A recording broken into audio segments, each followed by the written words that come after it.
The step study meeting. Our format is for our leader to share their experience, strength, and hope on 3 steps at a time for 4 weeks. There will be a new lead at the end of the series. If there is time at the end of the lead, we will open the meeting up for sharing. This is our lead for the series, Camron. He's here to do 10, 11, and 12 tonight. He's done a phenomenal job of 1 through 9, so here he is.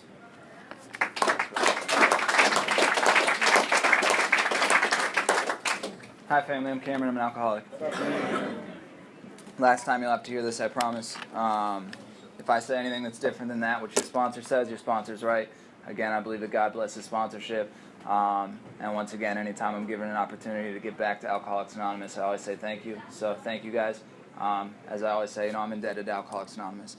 I look around my life today and I can see the circumstantial stuff, which is all like beautiful and cool and like, the car, the job, the house, the girlfriend, all that stuff that comes and goes. But, more importantly, through Alcoholics Anonymous and through the 12 steps that have allowed me to connect to some sort of power, I've found that peace that I've been looking for my entire life.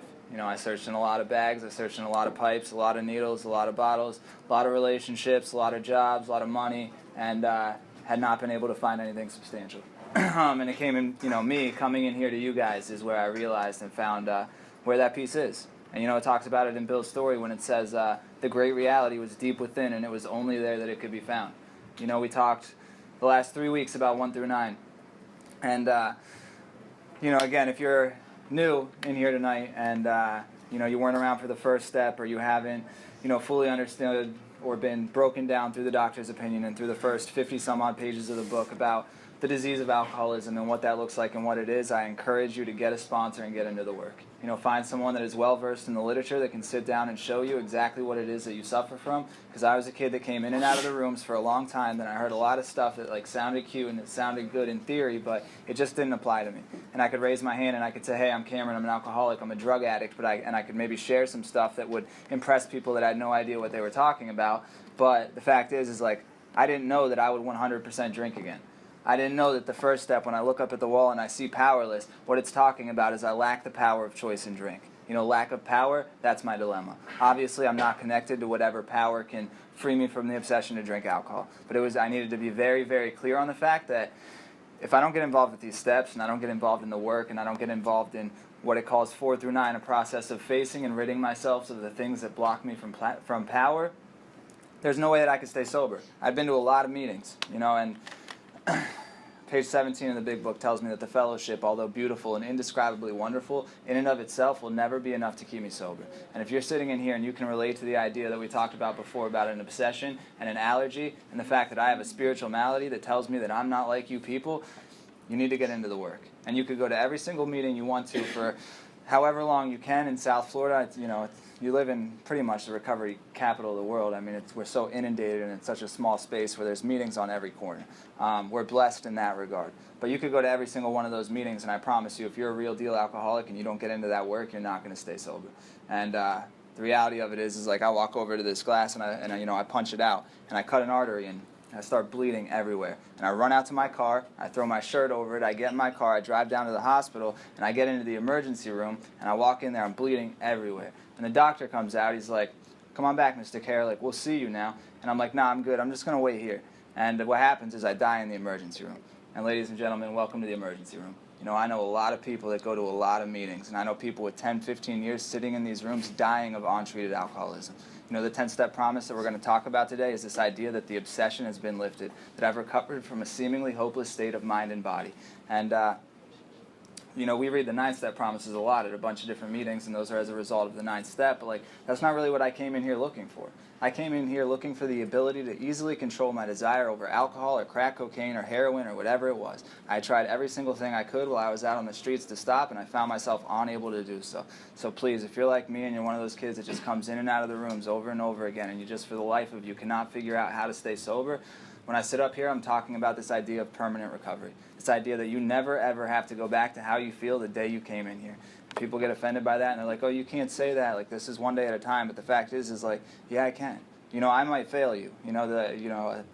Human aid, we're beyond human aid is what it talks about, and there's a solution. And essentially what it talks about in the first step. So yeah, I'll fail you. I can teach you 100% how to go through these 12 steps and stay sober for the rest of your life. Now, whether I follow with that or whether you follow through with that, I don't know.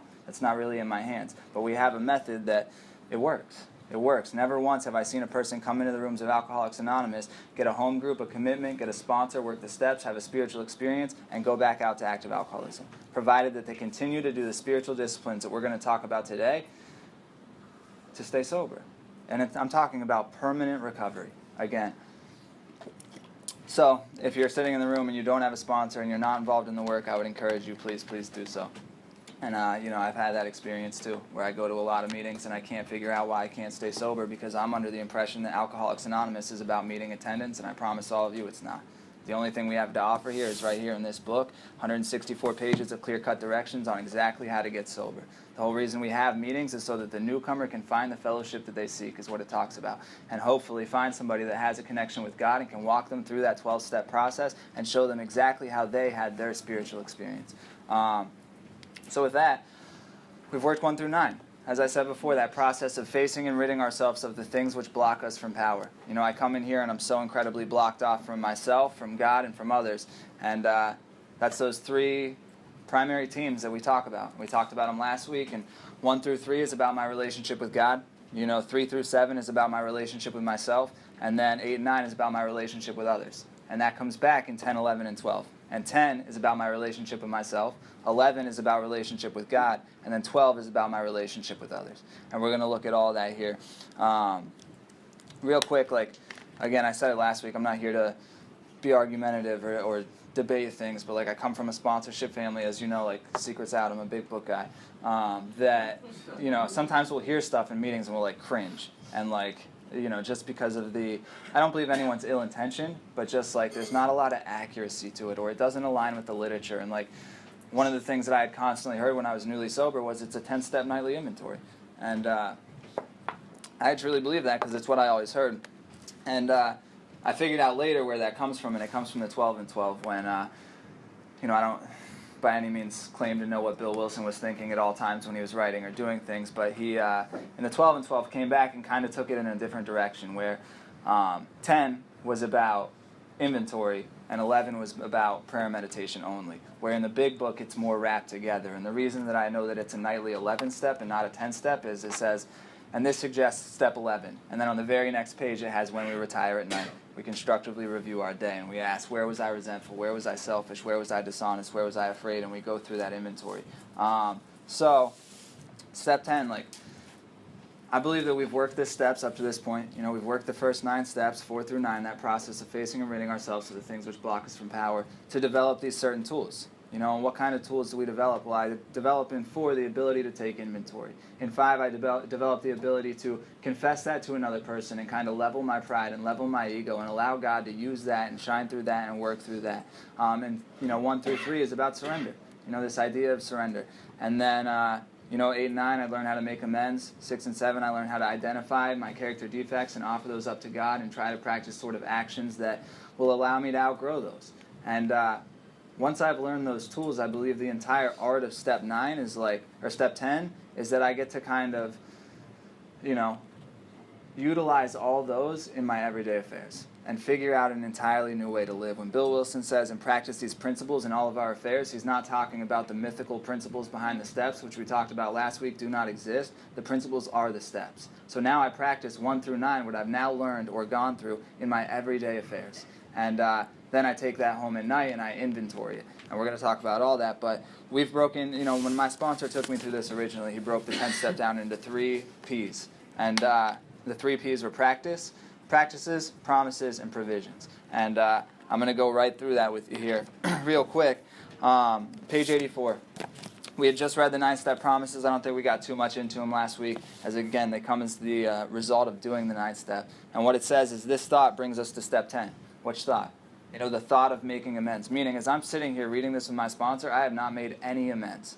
I do 10, 11, and 12 as I focus on step 9, as I focus on going out and making amends. And we talked about the importance of that and how sobriety date of Alcoholics Anonymous is July 10th, 1935, which is the day that Dr. Bob went out and made all of his amends. He was unable to stay permanently sober until he did that.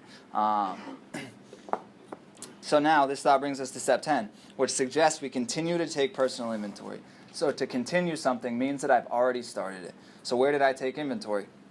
In the 4th step. in the 4th step. In our sponsorship family, we do a 5-column.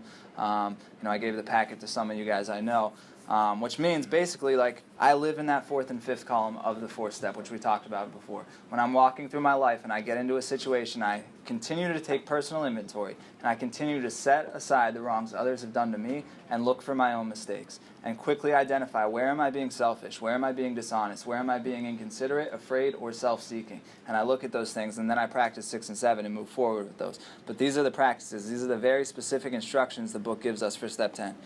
And continue to set right any new mistakes as we go along. Sounds like step 9. We vigorously commence this way of living as we cleaned up the past. We have entered the world of the Spirit. Our next function is to grow in understanding and effectiveness. This is not an overnight matter. It should continue for our lifetime. Continue to watch for selfishness, dishonesty, resentment, and fear. When these crop up, we ask God at once to remove them. 5th step. We discuss them, 6 and 7. We discuss them with someone immediately, that's the 5th step, and make amends quickly if we have harmed anyone, 8 and 9. So as you can see, step 10 is 1 through 9 all the time. 4, we continue to take personal inventory. We confess that to somebody else, which is a 5th step. We offer those up to God, which is a 7th step, which if I'm not willing to do that, I'm not going to do it, but it automatically implies step 6, the willingness factor. And then if I harm anyone, I go back and I make it right immediately, and that's steps 8 and 9. I'm not doing 4 through 9 if I don't already have 1 through 3 firmly set in place. Steps 1 through 9 all the time as I go throughout my day.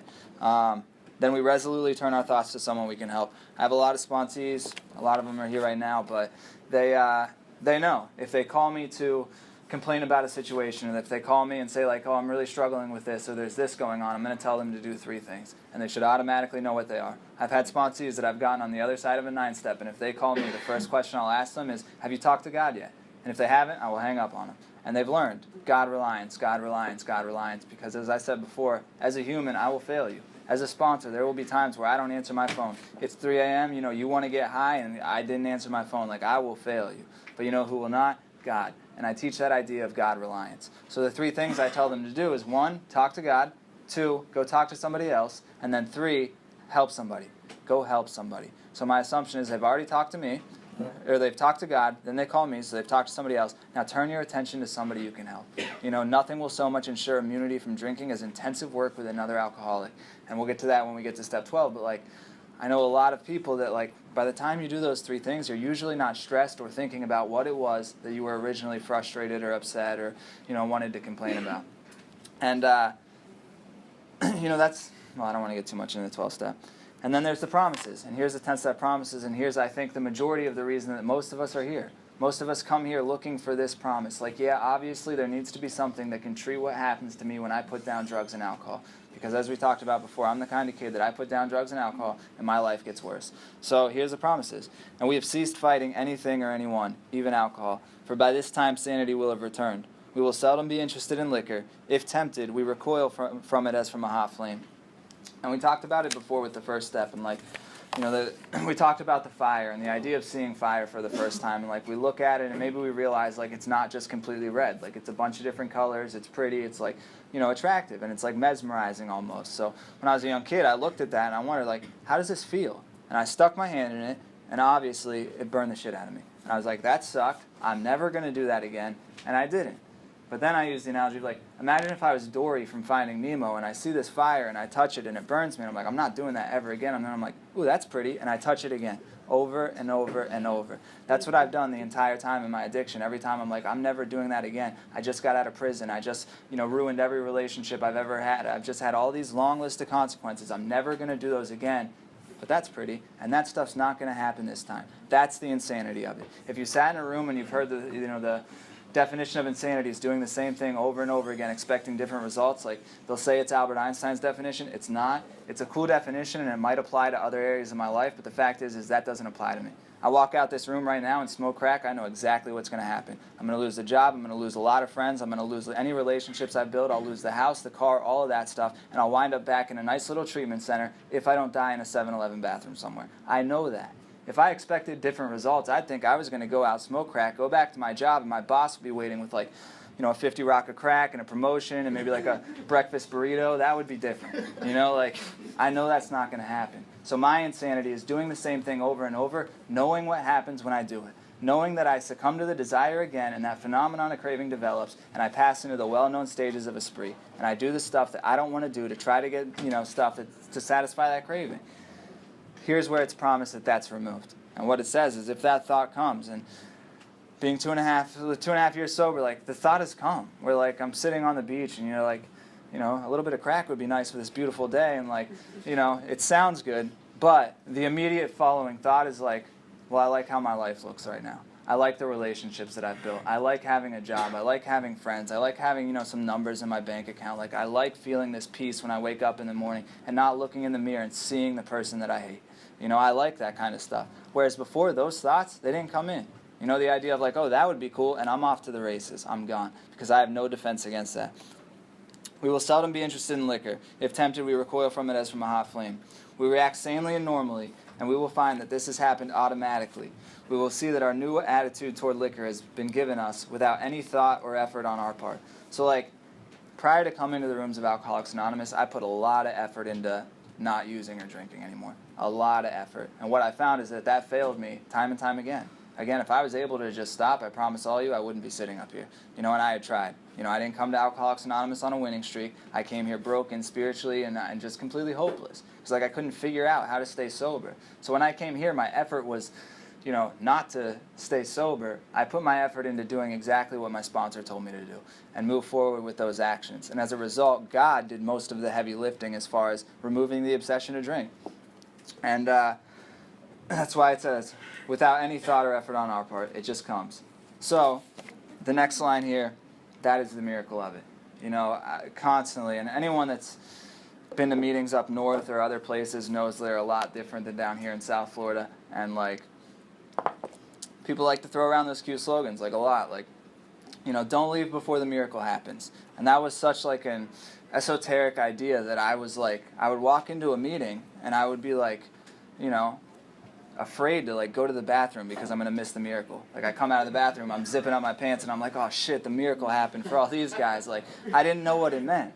And, like, I used to teach classes on this, and I used to, like, tell people, like, next time you're in a meeting and you hear that, like, go up to the person after and ask them, like, what's the miracle of it? And most times I'll be like, I don't really know. Like, I've heard someone else say it, and, like, it sounds cool. And trust me, I believe that God shows up on a moment-to-moment basis to perform miracles of all varieties and kinds, and I'm not by any means discrediting that. But when someone says, like, don't leave before the miracle happens, this is what the literature is talking about. The miracle is that the obsession to drink and use has been removed, with little effort on my part. I just followed through with the 12 steps that have been outlined for me by the founders, and what happened is I got connected to some sort of power that could free me from that obsession to drink. And that's the miracle, that the obsession to drink and use has been removed. And, like, this is we'll get there in a minute. We are not fighting it, neither are we avoiding temptation. We feel as though we had been placed in a position of neutrality, safe and protected. We have not sworn off. Instead, the problem has been removed. It does not exist for us. We are neither cocky nor are we afraid. That is our experience. This is how we react so long as we keep in fit spiritual condition. And that is, that part right there is huge. So long as we keep in fit spiritual condition. And I don't know if I've talked about this here before, but, like, you're not going to hear me get up to the podium and say, hey, I'm Cameron, I'm a recovered alcoholic. I will do that one-on-one outside with a newcomer for the reason that Bill Wilson says it's our chief responsibility to pull the newcomer with a vision of what sobriety could be like. Again, if I just went on a run for 6 years and I burned everything to the ground, any sort of circumstantial stuff, any sort of relationships, things like that, and I come into the rooms and I hear somebody in the back of the room raise their hand and be like, oh, I'm a grateful, recovering alcoholic, struggling one day at a time to get by, like, guess what? I'm not staying in the rooms. I wasn't pulled with the vision, and if I'm going to be just as miserable as I am in here as I was out there, what's the point of staying? The book says that the message that we have that can interest and hold these people's attention has to have depth and weight. And what that means is two things. Obviously, one, it has to come from an alcoholic, which we'll talk about when we get to step 12. But two, what you have to offer me in here has to be just as good, if not better, than what drugs have to offer me out there, or I'm not staying. I'm not staying. And that's why I even bring this up, and we're going to talk about it here in a minute, but, like, I see it all the time where I take newcomers through the steps, and I got a kid here in this meeting right now that's in treatment on a 12-step, ready to sponsor. And he would get shredded a lot of places for that. Just because, like, people throw around this stuff that's not entirely accurate, like, wait a year to sponsor. Like, I've heard it before, and I was under the impression that that was true and that was valid, but it's not talked about in the literature. And I'm really glad that nobody told Bill Wilson that, because none of us would be sitting here. And sponsorship is in my opinion, the entire key to all this. You know, you'll get 10% of what Alcoholics Anonymous has to offer through the first 11 steps. The other 90 will come from the 12th step. The other 90 will come from the 12th step, and that's been my experience. But like, I see the lights come on. You know, I take people through the work and I watch them develop this relationship with God and get connected and get some sort of power back in their life and easily be able to control their desire for alcohol, and they're lit up. And they're lit up, and they walk into a meeting place and they raise their hand and they say, hey, I'm so-and-so, I'm a recovered alcoholic. And then what they do is they share about the literature and the solution and God and how God's changed their life in the last 2-3 months, whatever it is. And invariably what will happen is some guy in the back of the room with 4,843 years in AA is going to raise his hand and he's going to say, I'm not recovered. I'll always be a recovering alcoholic. And what they'll typically do is they'll quote this next paragraph that we're about to read, where it says that I'm never cured of alcoholism. But that's not what we're saying when we talk about recovered. And I know this, the book says recovered, I think it's 31 times. It says recovering once, and it's in the family after, and it's talking about a newcomer. And at the time, they worked the steps in days. So a newcomer was somebody that was still on a hospital bed, But ask yourself this, like, Curtis Jackson, you know, recorded a lot of albums, wrote a couple of books. He was shot 9 times, also known as 50 Cent. And, you know, he recovered from those initial bullet wounds, you know. Do you think that he thinks he's bulletproof?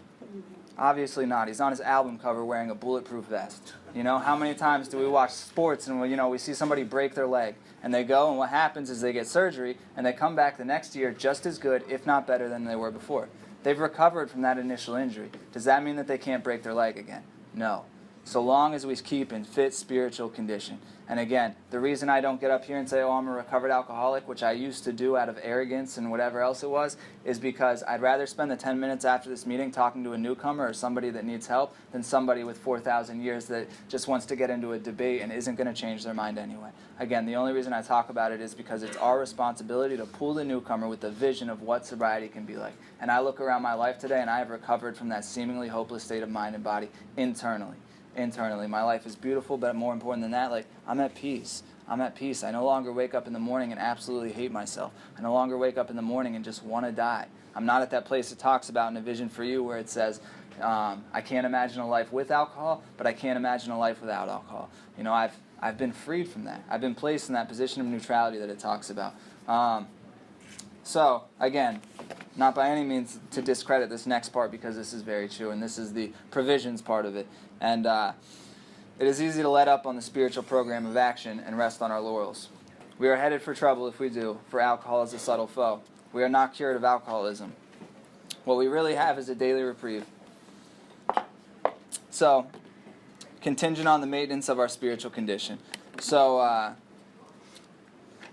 we'll get there. Every day is a day when we must carry the vision of God's will into all of our activities. How can I best serve Thee? Thy will, not mine, be done. These are thoughts which must go with us constantly. We can exercise our willpower along this line all we wish. It is the proper use of the will. So, rest on my laurels, meaning this idea of, like, I've sponsored hundreds of people, I've done inventory constantly, I've done all this meditation, like, I could take a little break.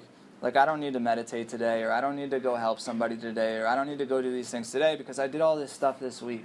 And I'm not by any means saying, like, you have to go to a meeting every day, or you have to do, you know, I would suggest this stuff that it talks about on a daily basis, for the reason that, like, I have that daily reprieve.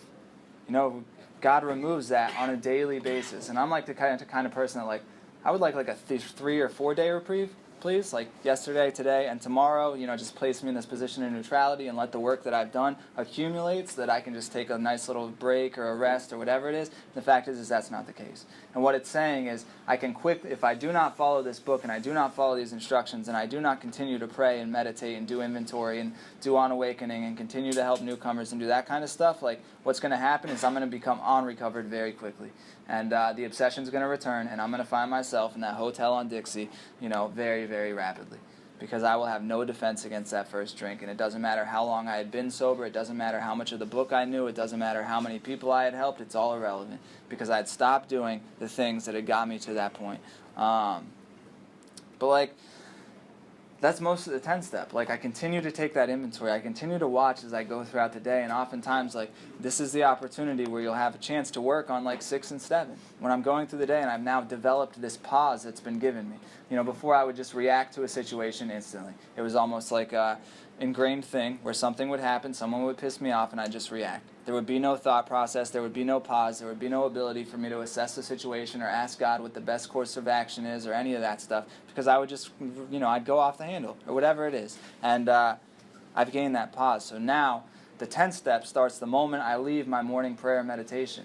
And I go through and I start to watch that stuff, and I try not to lie, cheat, or steal. And if I harm somebody, I try to make that right. And I watch my emotions, and I watch these things crop up in 6 and 7. But it's not a nightly thing. It's not a nightly thing. And there's like you can do a 10 steps, a spot check inventory on the spot where something happens. You call your sponsor, or, a support or a close friend or something, and you go over this, and you look at it. This is what happened. And one of 3 things will typically happen. Like, this person pissed me off. So the first question is, was it them? Are they just being an asshole? Is that the extent of it? Like, let's see. If that's the case, what you have to do in that moment is forgive them. That's the corrective measure at that point. The second one is like, no, that has nothing to do with him. That's you, which means that you have to go make an amends. And then the third is that, well, yeah, it's you, but it's also him, in which case you have to forgive him and then go make amends, which are typically the worst, because it's just a lot of work. But then what happens is, as it says here, step 11 suggests prayer and meditation. So that's how I know. If you're following the book, we're going to turn to 86. And this is the first instruction that I gave my sponsees when they asked me to sponsor them. I asked them the 2 questions: are you willing to go to any lengths, and are you willing to take a few simple suggestions? And then immediately after, I tell them, all right, what I want you to do is when you retire at night, when you go home at night, open your big book to page 86 and read these questions here and begin to inventory them. I think it was Socrates that said, the uninventoried life is not worth living. And, I start to inventory these things, and I start to watch, or I continue now, but, for the reason I give that to a newcomer just coming in is because by the time I get them to 11th step, which will be fairly rapidly, I already want them to be in that habit. Prayer and meditation especially meditation, seem to be the hardest things for newcomers or people in general to develop and do on a daily basis, especially if your schedule's crazy and if you follow like any spiritual leaders or people that write books or Taoists or whatever it is. Like, most of them will wake up at the same time every day and do their on awakening and prayer meditation. Most times they'll have the same block of time set aside at night to go through and do those things. And so I want them to be in that habit. When I retire at night, I constructively review my day. Were we resentful? Were we selfish? Were we dishonest? Were we afraid? Do I owe an apology? Is there anything that needs to be discussed with another person at once? Was I packing into the stream of life? Was I thinking of myself most of the time? All these different things, and we look at that. I like the idea of journaling it or doing it with another person for the reason that it's easy for me to lay in my bed and pull up the My Spiritual Toolkit app and check off these little boxes and then go to sleep and totally forget everything that I did. And I did it just as an act of checking it off my list for the day of spiritual things that I had to do, and there was actually no seeking God, and there was actually no internal looking, and nothing to try and improve myself or be a better person the next day. And if you write it or do it with another person, it's typically easy to the next day look at that and see okay, I owe this person an apology. I better go make that right. Or to look at that and be okay, I was extremely selfish yesterday. God, please help remove that today. And allow me to focus on that and try to be unselfish in all of my affairs. So, inventory, straight out of the book. One of the first things I have to do, the 11th step, and this is where I start to grow in that relationship with God. And when we talk about, conscious contact, what I'm looking at is this idea that, I start to develop this sixth sense, is what it tells me. I start to go through this process, and I'll, intuitively know. I'll have this feeling in my gut when a situation is wrong or right, or maybe I shouldn't be doing this, or maybe I shouldn't be treating this person like this, or maybe whatever it is, and I begin to trust that instinct. And what it says is, as newcomers, just reaching this level of conscious contact, or just coming into contact with this power, we're going to fall short. I'm going to trust that gut instinct, and it's going to be wrong. And I'm going to see the consequences of that around me. But as I continue to go into prayer and meditation, and I continue to do those things, what it says is, we'll become more and more on that, that basis with God, that level with God, where we just know. We just know in our hearts and in our guts that that's what's going on. And then meditation, then what it says is, on awakening, let us think about the 24 hours ahead. So I wake up and, for the first year probably, my routine was I would wake up, I'd go to the bathroom, I'd smoke a cigarette, I'd eat something, and then I would go pray. And I remember when I got my new sponsor, he was like, that's weird because my book says on awakening. I wake up and the voices are already going. He said, if I don't separate myself from that and spend some time with God and hit my knees and be thankful or grateful and, spend 10 minutes trying to get to know God. And he said, or do you want to hit the snooze button again? And I said, no, I think I can do that. I think I could do that. And I had told him, I'm not feeling it when I pray. And he was like, well, yeah, of course not. You've been giving God lip service for the last year. Pray about some other people. Switch it up. Switch what you're doing. But as soon as you open your eyes, you hit your knees and you talk to God. And then you enter into a time of meditation. And I'm not here to tell you what your meditation should look like. Mine is silence. And we focus on breathing. And the reason for that is that breathing's the only thing that's constant. Emotions, feelings, ideas, thoughts, all that stuff will come and go. But my breathing is constant. And meditation's not this idea that I'm going to sit there and I'm going to be completely at peace and never have any thoughts come in. But it's the idea of when those thoughts do come in, I go back to the breath. I go back to the breath. And what I'm essentially doing is I'm retraining my brain. And as I go throughout the day, it now allows me to pause in moments and assess the situation, and I don't just react, and my mind is free of all those things. We talk about being rocketed to the fourth dimension of existence, which is time. If we look at it in that way, what it's talking about is I'm able to be present right here, right now with you guys. And in my opinion, it's one of my favorite promises in the book for the reason that, that's what I've been looking for my entire life. I just never felt comfortable right here, right now. It didn't matter what the substance was. None of that stuff was even relevant. Just get me out of right here, right now. Because right here, right now, I'm selfish, I'm self-centered, I'm afraid, and I just hate the way that I feel. I'm uncomfortable in my own skin. And now I found a way to be here right now with you guys. And I've done this for the last 3 weeks. I've sat up here at the podium and shared my experience with you guys, but I've never been right here in this breath, in this moment with you guys before. And when I start to live my life on that basis, it becomes very difficult to not be content or to not be happy with the way things are going. For the reason, Chuck C talks about it, he was married to the same woman for 40 years, but he woke up next to a new woman every day because he'd never been right there with her in that breath before. And it changed his life. How could I possibly hate my job if I go in there knowing I've never been right here, right now with you guys before? And that comes from this idea of prayer and meditation and being on block by going through the first 9 steps. And got about 20 minutes left, so I'm going to fast forward a little bit.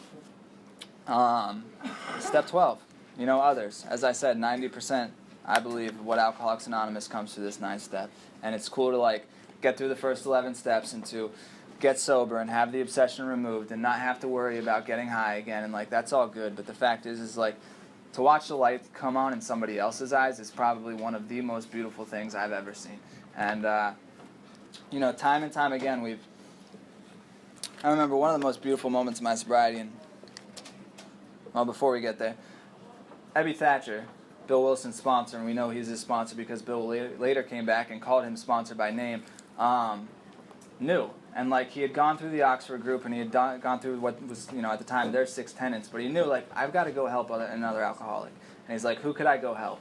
And the person he thought of was Bill Wilson. He was, the worst off that he had known, and, he showed up at his door on essentially what we would call these days a 12-step call. A 12-step call where I'm kicking in a crack motel's door to try and pull somebody out of it and maybe get them into detox. When I'm going to, find a sponsor or pick up a sponsor that's been drinking or went out on a run or somebody that is done running but, wants help or needs separation from that and needs to go to detox. And then what essentially happens is they go to detox, and the real 12-step call happens when I pick them up from detox and we get into the literature. And we actually start to go through the 12 steps. The book tells me that my foundation now is no longer this idea of oh, I'm screwed, which works as a newcomer. I understand the first step, I understand the problem, I will drink again, I get it, but now mine is the idea of helping others. My sponsee's first step is built on the back of my 12-step.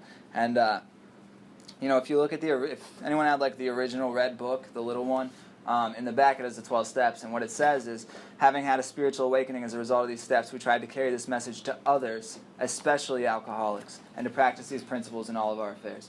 And, meaning the 12 steps or, these principles or any of these tools or those kind of things could be useful to anyone. They could be useful to anyone. And I remember probably a year ago I was with a friend and we were trying to figure out ways that people would want to use this. People that weren't alcoholics or drug addicts or hadn't gone, to this place of pitiful, incomprehensible demoralization. And we've been working for 2 hours on this thing. And I remember one of my mentors at the time came up and he looked at it for 10 seconds and he was like, that's not going to work. You guys are wasting your time. And he explained the reason why. We talk about spiritual experience time and time again, and by this point it's promised. Having had a spiritual awakening, it's promised in the 12th step. But he said the reason that won't work is William James talks about it in his book, Variety of Religious Experiences. And what he says is there's 3 common denominators of a religious experience. 1 is that I have to face an absolutely crushing defeat. 2 is that I have to accept that absolutely crushing defeat. And then 3 is I'll seek a solution outside of myself. If I haven't done those first 2 things, I'm probably not going to seek the solution outside of myself. And that was the reason he said that it wouldn't work. But we can still carry this message, and we can still carry the benefits or the way that we've changed or, act towards people or our thoughts or our ideas or our behaviors that have driven us in the everyday world. In the everyday world. And I gave some examples last week when we talked about, living amends or amends in kinds. And if you're interested in those, we can get together after the meeting. But the 12th step. This idea of helping another person, in almost every clubhouse there's that picture of, the 2 guys in the chair and the man on the bed. My sponsors told me very early on, the entire point of this program is to go from the man on the bed to the man on the chair. And I remember when I got through the 12 steps and I was freed from the obsession to drink, I was lit up. I'd already been taking people through the doctor's opinion, but you couldn't stop me. Our sponsorship family was big on the idea of you don't say no to people asking you to sponsor me. So I had 20, 30 sponsees at a time, and eventually I became a disservice picking up that many, but I would always find people for them to go to. I would always find people for them to work with. And the reason was, one, it helped me more than it helped them, I'm sure. It's not about me. It's just, I'm here to show you the path that I walked that allowed me to have a spiritual experience. And hopefully you can walk the same path and you can be freed from active alcoholism.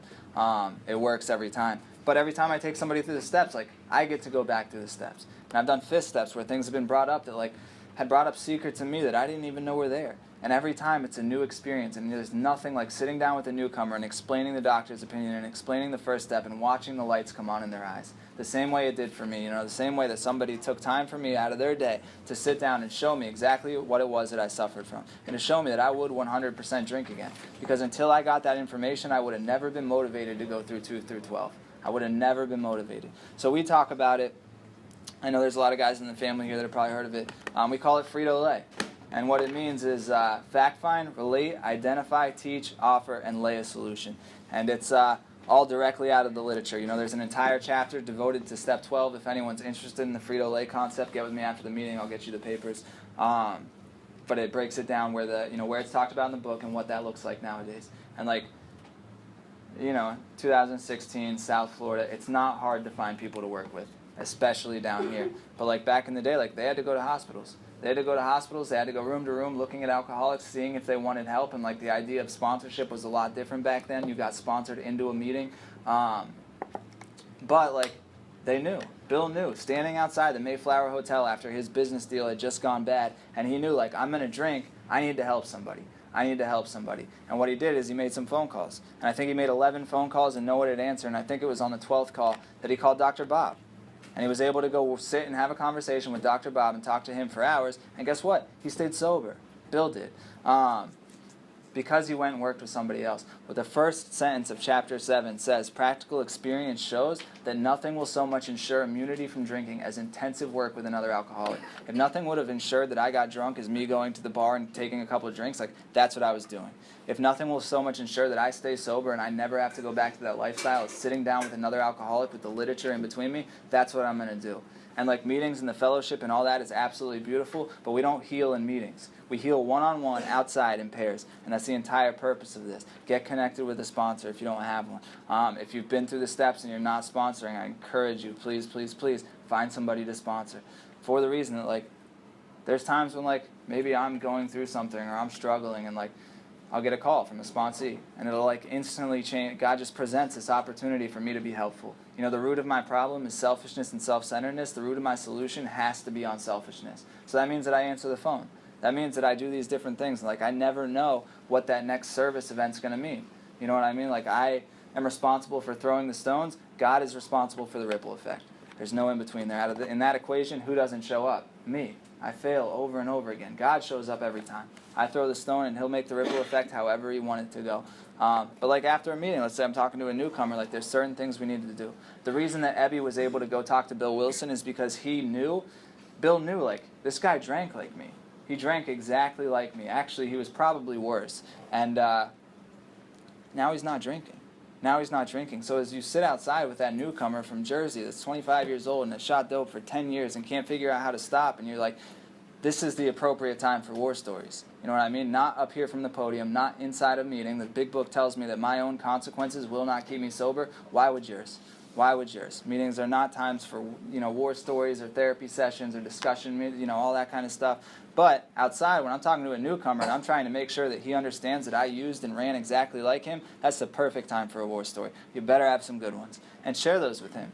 And he'll start to realize, like, this guy was behind the dumpster in Kensington too. And, like, now he's not doing that. Now he's not doing that. So, like, how? What's the magic trick here? And we're almost like fishing in a sense. Like we throw out this little bit of bait and then they bite. Like, how are you not doing that anymore? Like, what worked for you? And we get an opportunity to sit down and talk to them and explain to them kind of the disease concept. And, we get to explain to them what it means to be an alcoholic. And we get to hopefully, one, ruin their drinking career, but two, motivate them to go through with that step process. And even if you don't sponsor them, like, hopefully somebody else will. Because once you've laid out that first step information for them, I can promise you this, their drinking and using will never be the same. That's why I said the first week I did this, if you're not entirely done, you might want to leave, because my only job tonight is to ruin your drinking career. For the reason it sucks to be out there knowing, like, that's the lie I went out on. That's the obsession. It sucks to be out there doing stuff that you don't want to do to try to get drugs that aren't going to satisfy your cravings anyway. It brings people's bottoms up very rapidly, and they usually come back motivated. But yeah, the 12-step, it's very, very simple, man. Like, suit up and show up. It's the only thing that I'm called to do. Page 102 says that my job now is to be at the place where I can be of maximum service to God and to my fellows. And I don't think that's a place geographically. I think it's a place spiritually and mentally.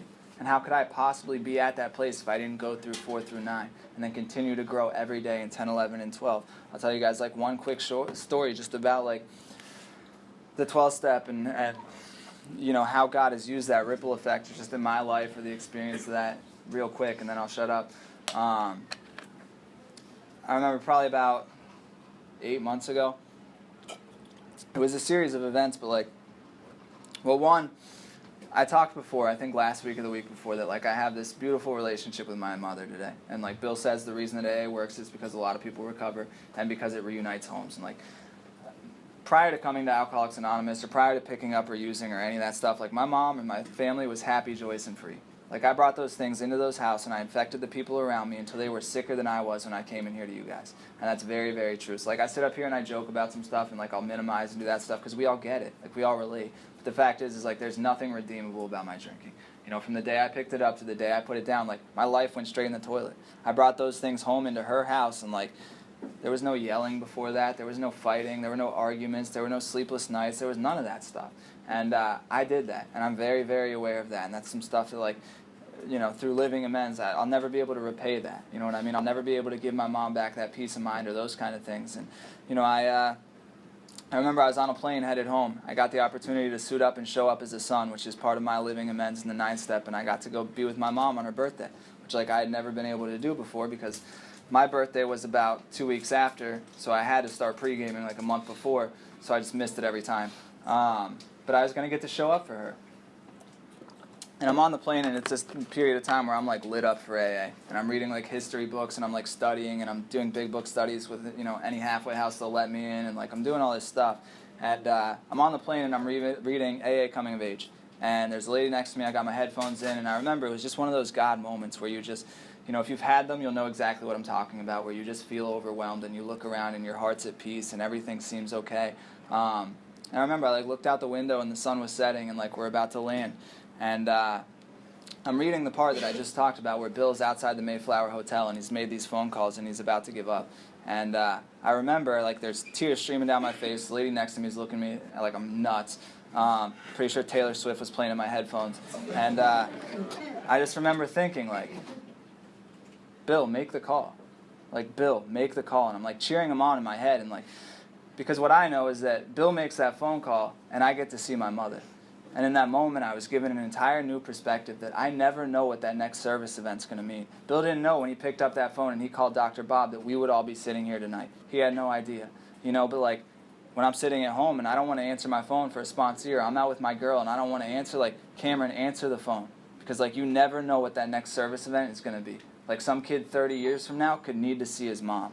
And like the fact is maybe I don't suit up and show up one night, and that doesn't get to happen. That doesn't get to happen. The only thing that I can do consistently in Alcoholics Anonymous, so the only way that I can continue to grow or continue to develop that relationship with God is if I suit up and show up. I wake up in the morning and I hit my knees, and whether it's the third step prayer or whatever it is, it's a daily surrender where get rid of myself and allow me to be of service to you or of service to somebody else. Put the people that you want me to help in front of me, and I will do the best of my ability to make sure that I do everything that I can to help that person. And then when I go to sleep at the end of the day, like, it's if I followed that the best that I could and I gave it my best shot to be of service to everyone I came in contact with, it would be impossible for me not to be a success. And it doesn't matter if I'm going to sleep on A1A in a mansion or if I'm going to sleep on the streets with my head on a pillow. I can promise you if I've met that requirement and I've suited up and showed up and been there for every person God put in front of me, I will be completely content. Completely content. And that is exactly what Alcoholics Anonymous has given me. And with that, I thank all you guys. If you have any questions or comments or stuff, feel free to come talk to me after the meeting. I love you. Thank you for having me.